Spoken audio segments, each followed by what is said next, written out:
যারা ইসলাম ধর্মাবলম্বী তাদের যে কোরআন শরীফ, সেই কোরআন শরীফে এমন নোংরা কথা আছে যেগুলোকে প্রচার করতে তারা কখনো কখনো তাদের জিহ্বাও আড়ষ্ট হয় না। নোংরা কথা বলতেও কেমন তাদের যে যন্ত্রণা হওয়ার কথাও তাদের নাই। অস্বীকার করার কোনো পথই নাই, কারণ শিবের লিঙ্গকে যেহেতু পার্বতীর যোনির মধ্যে স্থাপন করা হয়েছে, তাই হিন্দু ধর্মে শিবের লিঙ্গ পূজা এবং মেয়েদের যোনি পূজা করা হয়। বলো না গো রাধে রাধে। এটা দেখেন, একদম জীবন্ত মেয়েরা শিবের লিঙ্গ ধরে পুজো করতেছে এবং কি যেন মালিশও করতেছে। আবার এসব क्या देखना पड़ रहा है, अच्छा है मैं अंधा हूँ। আমি 72টা হুড়ের সাথে টাপা টাপ পড়ে যাব, আর আমার বউ সেসব কিছু না করে সর্দানি হবে। এতদিন তোমাদের কন্টেন্ট ক্রিয়েটররা আমাদের ধর্মকে নিয়ে অপমান করছে, কোনো প্রতিবাদ করিনি, চুপ করেছিলাম। কিন্তু এখন তোমাদের ধর্ম পণ্ডিতরাই আমাদের ধর্মকে নিয়ে অপমান করা শুরু করছে। আর না, এবার তোমাদের শাস্ত্রের বাণী দিয়ে তোমাদের শ্রাদ্ধ পড়িয়ে দিব।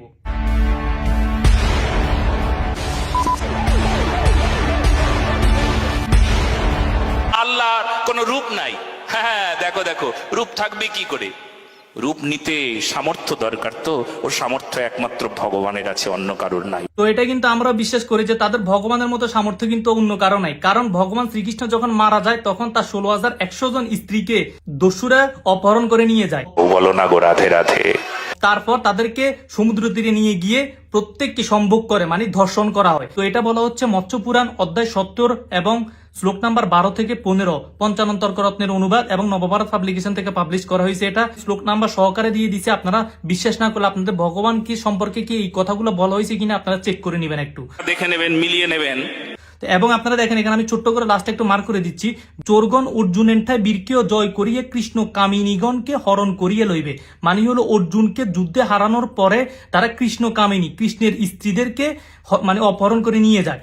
এরপরও বলা হচ্ছে দস্যুগণ জলধি প্রান্তে লইয়ে গিয়ে তাহাদিগকে সম্ভোগ করিবে। মানে হলো তাদেরকে ধর্ষণ করা হবে বা তাদের ইজ্জত লুণ্ঠিত করা হবে। বলো না গো রাধে রাধে। তো যে ভগবানের এত বড় সামর্থ্য দিয়ে তার স্ত্রীদেরকে মৃত্যুর পরে দস্যুদের হাত থেকে রক্ষা করতে পারে না, দস্যুরা তার স্ত্রীদেরকে ধর্ষণ করে, সম্ভোগ করে, তো সেই ভগবান, আমার প্রশ্ন হলো তোমাকে কিভাবে রক্ষা করবে? সত্য কথা বলতে চাচ্ছি না তোমরা আমার আল্লাহর সামর্থ্য নিয়ে ঠাট্টা করছো, তাই তোমার ভগবানের এই কেমন সামর্থ্য, যে সামর্থ্য দিয়ে তিনি নিজের স্ত্রীদেরকে রক্ষা করতে পারে নাই, শুধু জানতে চাচ্ছি। বলুন না, আমার শরম করে। তো এরপরে কিন্তু শ্রীকৃষ্ণের সেই 16,100 জন স্ত্রী বেশ্যাবৃত্তির আশ্রয় নিয়েছিল। বলো না গো রাধে রাধে। কথা কি ক্লিয়ার না ভেজাল আছে? তো এটা বলা হচ্ছে মৎস্য পুরাণ অধ্যায় 70 শ্লোক নাম্বার 28-29। তো দেখেন এখানে কি বলা হচ্ছে, তোমরা ভক্তিমতী হইয়া অদনা রাজধানী ও দেবপুরী প্রভৃতিতে বেশ্যা ধর্ম অবলম্বন পূর্বক অবস্থান করো। মানে অদনা রাজধানী এবং দেবপুরী দুইটা অঞ্চলে শ্রীকৃষ্ণের সেই 16,100 জন স্ত্রী পরবর্তীতে বেশ্যাবৃত্তির আশ্রয় নিয়েছিল। জেনে রাখুন, আপনারা বুঝুন, যে ধর্মে কখনো এই প্রকার কথা থাকে তাহলে সেই ধর্মকে কখনো স্বীকার করব না, কখনো সে ধর্মকে গ্রহণ করব না। নলেজ দেখছেন কি নলেজ। তাই দেখেন, আমরা এখানে শুধুমাত্র আপনাদের ধর্মগ্রন্থের লেখা কথাগুলোই হুবহু আপনাদেরকে পড়ে শোনাচ্ছি। কোনো যদি সন্দেহ থাকে তাহলে আপনারা যারা অনুবাদ করেছে তাদের বিরুদ্ধে পদক্ষেপ নেন। কথা সত্য বলছেন। আল্লাহর কোনো রূপ নাই। রূপ নিতে সামর্থ্য দরকার, তো ও সামর্থ্য একমাত্র ভগবানের আছে, অন্য কারোর নাই। তো চলুন রূপ নিয়ে ভগবানের দণ্ড এমন সামর্থ্য দেখে আসা যাক। তো আপনারাই দেখে নিন কিভাবে ভগবানের বিশাল সামর্থ্যবান লিঙ্গ একদম উপরের দিকে দাঁড়িয়ে আছে, এমন ভাবে ইঙ্গিত করছে মনে হচ্ছে ভক্তদের উপর এখনই ঝাঁপিয়ে পড়বে। আমার মুখের কথা না। এটি হলো গোরখনাথ মন্দির, কাঠমান্ডু, নেপাল। একদম লিঙ্গ দণ্ডায়মান অবস্থায় ভগবান শিবের মূর্তি। সো দাদা, অস্বীকার করার কোনো সুযোগ নাই, এই মূর্তি আপনার ভগবানের নয়। সঠিক বলেছেন, আপনার বুদ্ধি ভালো। আপনার ভগবানের এরকম উলঙ্গ রূপ আর বিশাল সামর্থ্য দেখানোর কোনো ইচ্ছে আমার ছিল না, কারণ আপনি আমার আল্লাহর সামর্থ্য নিয়ে ঠাট্টা বিদ্রোহ করছেন, তাই আমিও আপনার ভগবানের সামর্থ্য দেখাতে বাধ্য হলাম। কোরআন শরীফে এমন নোংরা কথা আছে যেগুলোকে প্রচার করতে তারা কখনো কখনো তাদের জিহ্বাও আড়ষ্ট হয় না। যারা আমাদের কোরআনকে নোংরা বাণী বলে তাদের ভগবানই অন্যের স্ত্রীদের সামনে উলঙ্গ হয়ে নিজের লিঙ্গ ধরে লাড়ালাড়ি করে। আর সব থেকে বড় লজ্জার ব্যাপার, জামা কাপড় শিব পরত না। তাই শিবের আরেক নাম কি? দিগম্বর। দিগম্বর মানে উলঙ্গ দেবতা। বলো না গো রাধে রাধে। আমাদের কোরআনকে নোংরা বাণী বলার আগে তোমাদের সেই ল্যাংটা দেবতাদের নোংরা কাহিনীগুলো মানুষদেরকে বলো। সেই শিবের সম্বন্ধে এই গ্রন্থগুলোতে এত নোংরা কথা লেখা আছে, এত বাজে কথা লেখা আছে, আপনারা ধারণা করতে পারবেন না। নোংরা কথা বলতেও কেমন তাদের যে যন্ত্রণা হওয়ার কথাও তাদের নাই। ঋষিরা এসে যখন দেখলেন ভগবান শিব তাদের স্ত্রীদের সামনে একেবারে উলঙ্গ হয়ে নিজের লিঙ্গ ধরে তাদেরকে উত্তেজিত করার চেষ্টা করতেছিলেন, তখন ঋষিরা ভগবান বিষ্ণুর কাছে গিয়ে বিচার দেয়। বিষ্ণু বললেন, যেটা দিয়ে ঝামেলা, যা দিয়ে অশান্তি, ধরো কেটে বাদ দাও। বিষ্ণু বলল, পাথর দিয়ে থেঁতে নষ্ট করে দাও। পাথর দিয়ে থেঁতা হলো, কিন্তু নষ্ট হলো না। অসম্ভব, অসম্ভব। এত জঘন্য যে ধর্মের কথা, আমার মুখের কথা না, পুরাণের কথা, কখনো পড়ার দরকার। তো চলুন একটু পড়ে আসা যাক। যারা আমাদের কোরআনকে নোংরা বাণী বলে আখ্যায়িত করেছে, তাদের ল্যাংটা দেবতাদের চরিত্র নিয়ে তারা যে সমস্ত নোংরা কথাগুলো ধর্মগ্রন্থের মধ্যে লিখে গেছে, সেগুলো এখন তাদেরকে চোখে আঙ্গুল দিয়ে বইয়ের পাতা খুলে খুলে দেখিয়ে দিব। তারা যে উলঙ্গ দেবতা শিবের লিঙ্গ পূজা করে, এখানে শিবলিঙ্গের কাহিনীতে শিব পুরাণে কি বলা হয়েছে সেটা দেখুন। তো একদা সাধু ঋষি এবং তাদের স্ত্রীরা তপস্যা করতেছিলেন, তো সেখানে শিব উলঙ্গ অবস্থা প্রবেশ করে। এই সময় সাক্ষাৎ নীলহিত শঙ্কর অযোগ্য রূপ ধারণ করিয়া তাহাদের পরীক্ষার নিমিত্তে আসিলেন। মানে শিব নিজের রূপ বাদ দিয়ে সে অন্য একটা রূপ ধারণ করে আসলেন, যাতে করে তাকে কেউ চিনতে না পারে। শেষের 3 লাইন খেয়াল করুন, আমি এখানে মার্ক করে দিছি। শিবের কোটিতে বস্ত্র নাই, মানে একদম উলঙ্গ অবস্থায় শিবের এন্ট্রি হয়। শরীরে ভস্মাচ্ছাদিত অতি তেজস্বী এবং তাহার বিকৃত চেষ্টা, মানে শিব এসেই বিকৃত অঙ্গভঙ্গি করতে লাগলেন ঋষিদের স্ত্রীদের সামনে। তো সেটা কেমন বিকৃত অঙ্গভঙ্গি, শিবপুরাণ সেটা বলতেছে। তিনি হস্ত দ্বারা লিঙ্গ ধারণ করিয়া স্ত্রীদের মনোমোহিত করিয়া আগমন করিলেন, মানে একেবারে এসেই লিঙ্গকে হাত দিয়ে ধরে একদম লাড়াচাড়া শুরু করে দিছে। तू समझा? हाँ नहीं तू समझा नहीं। স্ত্রীদের যৌন উত্তেজনা বৃদ্ধি করার জন্য। ধর্মের যদি এমন নোংরা কথা লেখা থাকে, তাহলে তাদের কি গতি হবে? এটা কোনো ধর্মের কথা হতে পারে? नहीं দাদা এগুলো আমি বলতে চাই নাই, আপনি বলছেন যে আমাদের কোরআনে নাকি এমন নোংরা কথা আছে যেটা আপনার মুখ দিয়ে বের করতে আপনার কষ্ট হয়। তো এটা কেমন কথা দাদা? আপনার ভগবানের চরিত্র বুঝি এমন ছিল? তার চরিত্র নিশ্চয়ই ভালো নয়। বলতে চাচ্ছি না, শুধু আপনাদেরকে আমাদের ধর্মের উপর অপবাদ দিচ্ছেন, তাই আপনাদেরকে চোখে আঙ্গুল দিয়ে বইয়ের পাতা খুলে খুলে দেখিয়ে দিচ্ছি। তো এরপরে দেখেন কি করে। ঋষিপত্নীরা তাহাকে দেখিয়ে ভীত হইলেন, কোন কোন ঋষিপত্নীরা বিস্মিত হইয়া শিবের কাছে আসিলেন। মানে দেখেন, ঋষিপত্নীরা যখন এই আচরণ দেখছেন যে শিব এরকম অঙ্গভঙ্গি করতেছে, বিকৃতভাবে লিঙ্গ ধরে লাড়ালাড়ি করতেছে, তখন কিন্তু তারা ভয় পেয়ে গেলেন। তাতে কোনো দোষ নাই, তাতে কোনো পাপ নাই। এবং কোন কোন ঋষিপত্নীরা কিন্তু সিরিয়াস হয়ে গেছেন, একেবারে কন্ট্রোল করতে পারেন নাই, কন্ট্রোল করতে না পেরে শিবের কাছে চলে গেছে। অপরেরা শিবের হস্ত ধরিয়ে পরস্পর আলিঙ্গন করিতে লাগিলেন। মানে অপর কিছু কিছু ঋষিপত্নীরা শিবের সাথে একেবারে জড়াজড়ি করতেছেন, আলিঙ্গন করতেছেন, বিকৃত আচরণ শুরু করে দিচ্ছেন। जोर जोर से बोल के लोगों को स्कीमें बता दे। এই সময় ঋষিরা আসিলেন, তাহার এই রূপ বিরুদ্ধ ব্যাপার দেখিয়া ঋষিরা ক্রুদ্ধ হইলেন। ঋষিরা এসে যখন দেখলেন যে তার স্ত্রীরা শিবের সাথে এরকম নোংরা অঙ্গভঙ্গি করতেছেন, এই পরিস্থিতিতে দেখার পর অনেক রাগান্বিত হয়েছেন এবং ঋষিরা বলিতে লাগিলেন, কে। যখন সে বিরূপ পুরুষ কিছুই বলিলেন না। যখন ঋষিরা বললেন যে তুমি কে, এরকম বিকৃত অঙ্গভঙ্গি কেন করতেছ, তখন কিন্তু মানে এই শিব কিন্তু চুপ করে আছেন, কোনো কথা বললেন না। তখন ঋষিরা তাকে অভিশাপ দিলেন, যে বললেন তোমার লিঙ্গ পৃথিবী তলে পতিত হোক। এই কহিল, লিঙ্গ তৎক্ষণাৎ পতিত হইল। মানে হলো এখানে শিব যেহেতু নিজের লিঙ্গ ধরে ঋষিদের স্ত্রীদেরকে উত্তেজিত করার চেষ্টা করতেছিলেন, তাই ঋষিরা শিবের লিঙ্গের উপরে অভিশাপ দিয়ে বসলেন, যে বললেন তোমার লিঙ্গ পৃথিবী তলে পতিত হোক। এই কথা বলার সাথে সাথে শিবের লিঙ্গটা খুলে পড়ে যায়। দেখুন, সেই লিঙ্গ অগ্রে যাহা ছিল তৎসমুদয় দগ্ধ করিল। মানে শিবের লিঙ্গের মাথায় যেটা ছিল এটা সবকিছুকেই একেবারে জ্বালিয়ে দিচ্ছিল, দগ্ধ করে দিচ্ছে। এরপরে দেখেন, ইয়া যেখানে যেখানে যাইতে লাগিলেন তৎ সকলই দগ্ধ করিতে লাগিল। পাতালে স্বর্গে পৃথিবীতে যাইল, কোন স্থান বাকি রাখিল না। মানে শিবের এই লিঙ্গ যখন খুলে মাটিতে পড়ে যায়, পৃথিবীতে পড়ে যায়, তখন এটা যখন পাহাড়ে পড়তেছে তখন পাহাড় একেবারে জ্বালিয়ে পুড়িয়ে চূর্ণ বিচূর্ণ করে দিচ্ছে। যখন সমুদ্রে পড়তেছে তখন সমুদ্রের পানি একেবারে শুকিয়ে যাচ্ছে এবং পৃথিবীতে যেখানে পড়তেছে সব চূর্ণ বিচূর্ণ করে দিচ্ছে। ये बहन चो सारे मिलके हमको पागल बना रहे मादर चोत के बच्चे। কিন্তু ওই লিঙ্গের তেজ এমন পৃথিবীকে ধ্বংস করে দিচ্ছে। তো দেখেন, এখানে শিবের এই পাওয়ারফুল লিঙ্গ যখন মানে একেবারে সবকিছুকে জ্বালিয়ে পুড়িয়ে ছাই করে দিচ্ছে, পাহাড় পর্বত নদী নালা কোনো কিছুই আর বাকি রাখতেছে না, পৃথিবীতে এখন ধ্বংস হয়ে যাচ্ছে। अच्छा তো এখন এটা থেকে রক্ষা করার জন্য এবারে ঋষিরা ব্রহ্মার কাছে গেছে, কারণ এখন ঋষিরা তো জানে না যে ভাই আমরা তো একটা ভুলবশত অভিশাপ দিয়েই দিছি শিবের লিঙ্গের উপরে, এখন তো পৃথিবীতে মানে আর বাঁচা যাচ্ছে না, পৃথিবীতে এখন ধ্বংস করে দিচ্ছে, এখন কি করব। তো পিতামহ ব্রহ্মা যখন এগুলো শুনলেন তখন বললেন যে শিবের এই লিঙ্গকে যদি এখন পার্বতীর যোনির মধ্যে স্থাপন করা হয় তবেই একমাত্র শিবের এই লিঙ্গটা একটু শান্ত হবে, না হলে সবকিছু একেবারে ধ্বংস করে দিবে। পার্বতীর যোনির মধ্যে কেন স্থাপন করার কথা বলা হচ্ছে, কারণ শিব যেহেতু মানে যৌন উত্তেজনার বশত সে লিঙ্গ ধরে ঋষিদের স্ত্রীদেরকে উত্তেজিত করতেছিলেন, তাই এখন এটাকে থামানোর জন্য কিন্তু সেই যোনিরই দরকার হবে। তো এখন ব্রহ্মা বললেন যে মা পার্বতী যদি যোনি আকার ধারণ করে শিবের এই লিঙ্গকে তার যোনির মধ্যে স্থাপন করে তবেই একমাত্র এই শিবের লিঙ্গটা শান্ত হবে, না হলে পৃথিবীর কোনো কিছুই ত্রিজগতে কোনো কিছু কল্যাণ হবে না, মানে সবকিছু একেবারে ধ্বংস করে দিবে। পরে সতী যোনি রূপ ধারণ করে সেই লিঙ্গকে ধারণ করেন, এ যে বড় লজ্জার ব্যাপার। এরপরে দেখেন কি করে, যে পর্যন্ত লিঙ্গ স্থির ভাবে অবলম্বন না করিতেছে সেই পর্যন্ত ত্রিজগতে কোথাও শুভ হইবে না, মানে শিবের এই লিঙ্গকে যদি শান্ত না করা যায় তাহলে সে সবকিছু কাঁপিয়ে দিবে, একদম কোথাও শুভ হইবে না। তো এরপরে ব্রহ্মাজি কি বলতেছে দেখেন, মঙ্গল দায়িনী গিরিজা দেবীর আরাধনা করো, তিনি যদি প্রসন্ন হইয়া যোনি রূপ ধারণ করেন, মানে তিনি যদি সন্তুষ্ট হয়ে যোনি রূপ মানে মেয়েদের যোনি রূপ ধারণ করে যদি শিবের এই লিঙ্গকে তার যোনির মধ্যে স্থাপন করে, তাহা হইলে এই লিঙ্গ স্থিরভাবে অবলম্বন করিবে। ভাই এখানে আমি আর পড়তে চাচ্ছি না, আমি পুরোটা স্ক্রিনে দিয়ে দিচ্ছি, আপনারা বাকিটা পড়ে নিবেন। তো এরপরে শিবলিঙ্গের এই তাণ্ডব থেকে বাঁচার জন্য ঋষিরা আপনার শিব পূজা করলেন এবং শিব সেই পূজাতে সন্তুষ্ট হলেন, কিন্তু এরপরেও তার লিঙ্গকে সন্তুষ্ট করা যাচ্ছিল না। বলেন কি? তখন ব্রহ্মাজি আবার বললেন, পার্বতী বিনা অন্যথা লিঙ্গ ধারণ করিতে সামর্থ্য হইবে না, তিনি ধারণ করিলেই শান্তি হইবে। মানে হলো এখানে বলা হচ্ছে যে পার্বতীর যোনি ছাড়া আর কোনো যোনি দিয়ে কাজ হবে না, একমাত্র পার্বতীর যোনিতে এটা যদি স্থাপন করা হয়, তিনি যদি যোনি আকার ধারণ করে তার যোনিতে এটি ধারণ করেন তবেই শিবের লিঙ্গটা শান্ত হবে।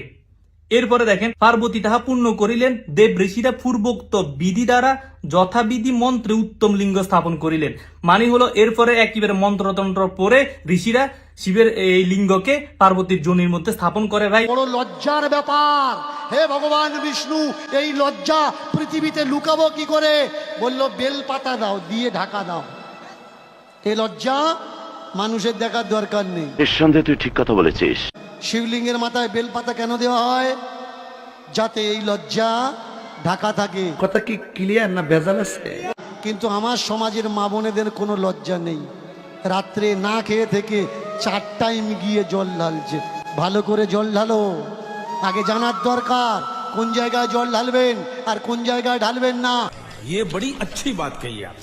এগুলো সুস্পষ্ট আপনাদের ধর্মগ্রন্থে মজুদ আছে, এটা অস্বীকার করার কিছু নাই ভাই। এই ঘটনা শুধু এক জায়গায় নাই, অসংখ্য জায়গায় আছে। তো এরপরে দেখেন, বামন পুরাণ অধ্যায় 6 শ্লোক নাম্বার 40 থেকে 75 এই ঘটনাগুলো হুবহু আপনার বর্ণনা করা আছে, কিভাবে শিবের লিঙ্গ অভিশাপে খুলে পড়লো এবং কিভাবে এর পরবর্তীতে এটি ধাপিয়ে বেড়ালো এবং পুরো পৃথিবীকে কাঁপিয়ে দিল, এবং এই শিবলিঙ্গের তাণ্ডব থেকে বাঁচার জন্য পরবর্তীতে কিভাবে এটাকে পার্বতীর যোনির মধ্যে স্থাপন করা হলো, এগুলো হুবহু বর্ণনা আছে ভাই, আপনারা পড়ে নিবেন, আমি স্ক্রিনে দিয়ে দিচ্ছি। এরপরে দেখেন, স্কন্দ পুরাণ মহেশ্বর খণ্ডের কেদার খণ্ডম অধ্যায় নম্বর 6 এবং 7 এই ঘটনাগুলো বর্ণনা করা আছে, কিভাবে শিবের লিঙ্গ খুলে পড়লো। যাই হোক, আপনারা পড়ে নিবেন।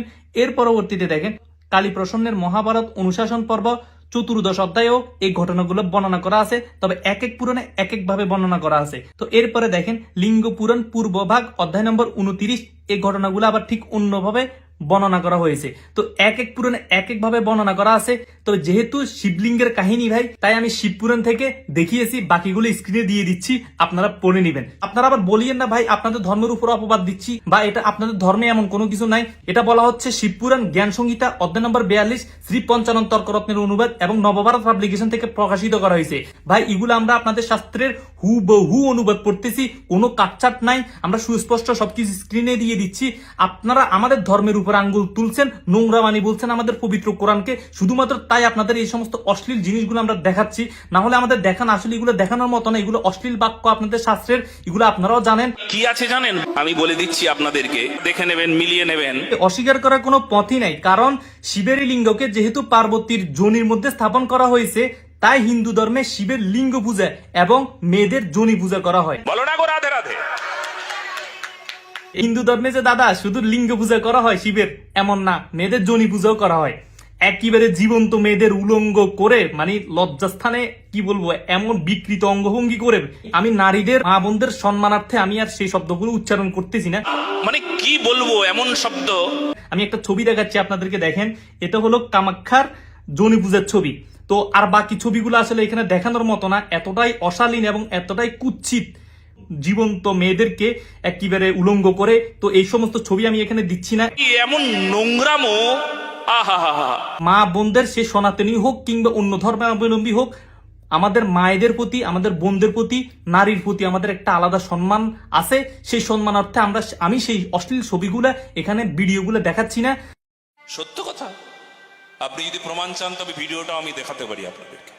আপনারা আমার কথা বিশ্বাস করার দরকার নাই, এখন আমার ভিডিওটা পজ করেন, পজ করে আপনারা এখনই গুগলে কিংবা ইউটিউবে আপনারা জনি পূজা লেগে সার্চ করেন, আর কিছু লাগবে না ভাই। একেবারে অসংখ্য ভিডিও ছবি আপনারা পেয়ে যাবেন সেখানে। তো এই যে জনি পূজা করা হয়, দাদারা যে অস্বীকার করে যে এত শালীন ধর্ম, আমাদেরকে বলে যে নোংরা ধর্ম, আমাদের ধর্মের বাণী হলো নোংরা, এটা কেমন ধর্ম দাদা? একটু উত্তর দিয়ে যাবে। মানে জীবন্ত মেয়েদের জনি পূজা, এগুলো তো অস্বীকার করার কিছু নাই। এখন আপনি যদি বলেন যে ধর্মগ্রন্থের কথা মিথ্যা ভাই, তাহলে আপনারা জনি পূজা কেন করেন? দেখেন এটি হলো দেবীপুরম শিবলিঙ্গ, ভারতের অন্ধ্রপ্রদেশের। এটা দেখতে কেমন দাদা একটু বলে যাবেন। আপনারা নাকি লিঙ্গ পূজা করেন না, একেবারে সুস্পষ্ট ভাবে এটা তো মানে পুরুষের যৌনাঙ্গ, এটা আর বলার মতো কোনো অপেক্ষা নাই। এখানে দেখেন সাইডে যে জনি আকারে যেটা স্থাপন করা হয়েছে, এটা মূলত পার্বতীর জনিকে মিন করে তৈরি করা হয়েছে। আর উপরে যেটা দেখতেছেন লিঙ্গ আকারে, এটা হলো শিবের। কারণ হলো ঋষিদের অভিশাপে যখন শিবের লিঙ্গটা খুলে পড়ে যায়, পরবর্তীতে যখন এটাকে পার্বতীর যোনির মধ্যে স্থাপন করা হয়েছে, এটা হলো সেই প্রতীক, একেবারে হুবহু সেম ভাবে তৈরি করা হয়েছে। এবার মিল পাইছেন দাদা ধর্মগ্রন্থের সাথে? আর এই মূর্খ সনাতনী কিছু আছে, তারা বলে যে এটা এই সমস্ত ধর্মগ্রন্থের বাণীগুলা নাকি মোগল শাসন আমলে মুসলমানরা তাদের ধর্মগ্রন্থগুলোকে বিকৃত করে লিখছে। কতটা মূর্খ এটা হলো তার সুস্পষ্ট প্রমাণ। ভাই তোমাদের কথা অনুযায়ী মুসলমানরা মোগল শাসন আমলে তোমাদের সমস্ত মন্দিরকে ভেঙে মসজিদ নির্মাণ করছে, এটা তোমাদের অভিযোগ। তো তোমাদের অভিযোগ অনুযায়ী তো মুসলমানরা মূর্তি ভাঙে, ঠিক আছে, মুসলমানরা তো মূর্তি তৈরি করে না। তাহলে দাদা এই মূর্তিটার দিকে দেখেন, এখানে শিবের লিঙ্গকে যে পার্বতীর যোনির মধ্যে স্থাপন করা হয়েছে, এটা তো আর মুসলমানরা বানায় নাই ভাই, এটা তো আপনারা এখন পর্যন্ত পূজা করেন। এটা দেখতে কেমন? একেবারে হুবহু ধর্মের বাণীর সাথে মিলে যাচ্ছে। যদি ধর্মের বাণী মিথ্যা হয়, তাহলে আপনারা এমন পূজা করে কেন করতেছেন? এমন মূর্তি তো কখনো মুসলমানরা বানাবে না। শিবের লিঙ্গকে যে পার্বতীর যোনির মধ্যে স্থাপন করা হয়েছে, এটা হলো তার একেবারে সুস্পষ্ট প্রমাণ। এগুলো অস্বীকার করার কোনো সুযোগ নাই। মিথ্যা মিথ্যা আপনারা মুসলমানদের উপর অভিযোগ দিচ্ছেন। এরপরেও এখানে কিছু মূর্খ সনাতনী এসে বলবে যে এটা নাকি শিবের লিঙ্গ না, এটা হলো প্রতীক। আমি আগেও বলেছি, শিবলিঙ্গ কোনো পুরুষের যৌনাঙ্গ নয়, এটি হলো একটি সিম্বল বা প্রতীকী চিহ্ন, যা দেবাদিদেব মহাদেবের ধ্যাননিষ্ঠ অবস্থার একটি রূপ। একদম দণ্ডায়মান অবস্থায় চমৎকার ধ্যাননিষ্ঠ অবস্থার একটি রূপ। যাই হোক, আমরা কিছু বলতে চাচ্ছি না, একদম লিঙ্গটাকে মিন করে দেয়া আছে, মার্কিং করা আছে, আপনারা দেখেন একদম উথিত অবস্থায়। এখানে যে লিঙ্গ পূজা করা হয়, মূলত লিঙ্গটাকে এখানে মিন করে দিয়েছে। এটা হলো গোরখনাথ মন্দির, কাঠমান্ডু, নেপাল। তো এরপরে দেখেন খেমার স্টাইলের শিবলিঙ্গ, কম্বোডিয়া। একেবারে হুবহু যে লিঙ্গ, মানে এটা অন্ধ ছাড়া যে কেউ বুঝতে পারবে এটা দেখতে কেমন। যাই হোক, আপনারা কমেন্ট করে জানাবেন। আমরা কোনো কিছু বলতে যাচ্ছি না, আপনাদেরকে অপবাদও দিতে যাচ্ছি না, শুধু আমাদেরকে তো নোংরা ধর্ম বলছেন, তো আমরা একটু জানতে চাচ্ছি, আমাদেরকে একটু জানাবেন, আমরা উপকৃত হব। তো এরপরে দেখেন ঋষিকেশ শিবলিঙ্গ, এটা যে এটা নাকি শিবের লিঙ্গ না, এটা হলো প্রতীক। তো এটা কেমন প্রতীক একটু বলবেন? এটা হলো গয়ের বিষ্ণুপদ মন্দিরের ছবি। তো দেখেন এটা হলো আগাপুরা, ভরতপুর, রাজস্থান, খ্রিস্টপূর্ব প্রথম শতাব্দীর দিকে। দেখেন এরপরে দেখেন এটা হলো প্রাচীনতম শিবলিঙ্গ, গুড়িমল্লম, চিত্তুর, অন্ধ্রপ্রদেশ, ভারত। এখন কি বলবেন দাদা? যারা বলবে এটি লিঙ্গ না, তাদেরকে বলবো নিজের প্যান্টাগুলো একটু দেখ না। তো এরপরে দেখেন এখানে দেখেন একেবারে সবগুলো উথিত অবস্থায়।